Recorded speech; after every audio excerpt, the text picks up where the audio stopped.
வணக்கம், இது உங்கள் தினக்கதிர். மத்திய புள்ளியியல் மற்றும் திட்ட அமலாக்க அமைச்சகத்தின் சமீபத்திய மதிப்பீடுகளின்படி தமிழ்நாட்டின் திருத்தப்பட்ட வளர்ச்சி விகிதம் 11.19% எட்டியுள்ளதாக முதலமைச்சர் ஸ்டாலின் புதன்கிழமை அறிவித்தார். இந்த வளர்ச்சி வேகத்துடன் 2030ஆம் ஆண்டுக்குள் $1 டிரில்லியன் பொருளாதாரமாக மாறுவதற்கான மாநிலத்தின் லட்சிய இலக்கு இப்போது அடையக்கூடியதாக உள்ளது என்று அவர் கூறினார். தனது அதிகாரப்பூர்வ எக்ஸ் பக்கத்தில் செய்திகளை பகிர்ந்து கொண்ட ஸ்டாலின், இந்த இலக்கை முதலில் நிர்ணயித்த போது அரசாங்கம் எதிர்கொண்ட சந்தேகங்களை நினைவு கூர்ந்தார். 2030ஆம் ஆண்டுக்குள் $1 டிரில்லியன் பொருளாதாரமாக மாறுவதற்கான இலக்கை நாங்கள் நிர்ணயித்த போது பலர் தங்கள் புருவங்களை உயர்த்தினர். இது மிகவும் லட்சியமானது என்று அவர்கள் கூறினர்.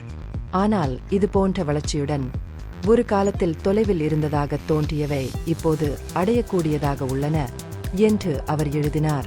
இந்த சாதனையை திராவிட ஆட்சி மாதிரியின் சரிபார்ப்பாக ஸ்டாலின் பாராட்டினார்.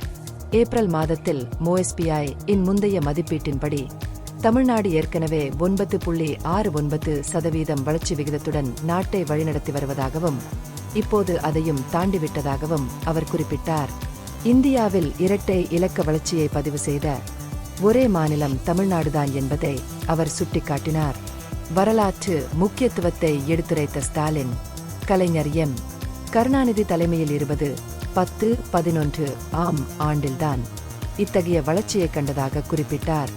இன்று திமுக தலைமையிலான திராவிட மாதிரி அரசாங்கத்தின் கீழ் வரலாறு மீண்டும் நிகழ்கிறது என்று அவர் கூறினார்.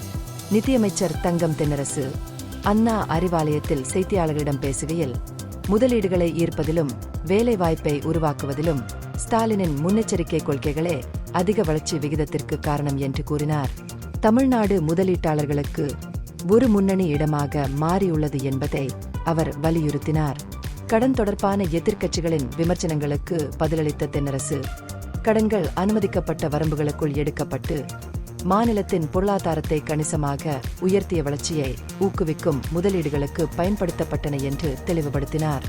இந்த பகுப்பாய்வு நுண்ணறிவுள்ளதாக கண்டால் முக்கியமான அரசியல் முன்னேற்றங்கள் குறித்த கூடுதல் புதுப்பிப்புகளுக்கு லைக் செய்யவும், ஷேர் செய்யவும், சப்ஸ்கிரைப் செய்யவும். இது உங்கள் தினக்கதிர். நன்றி.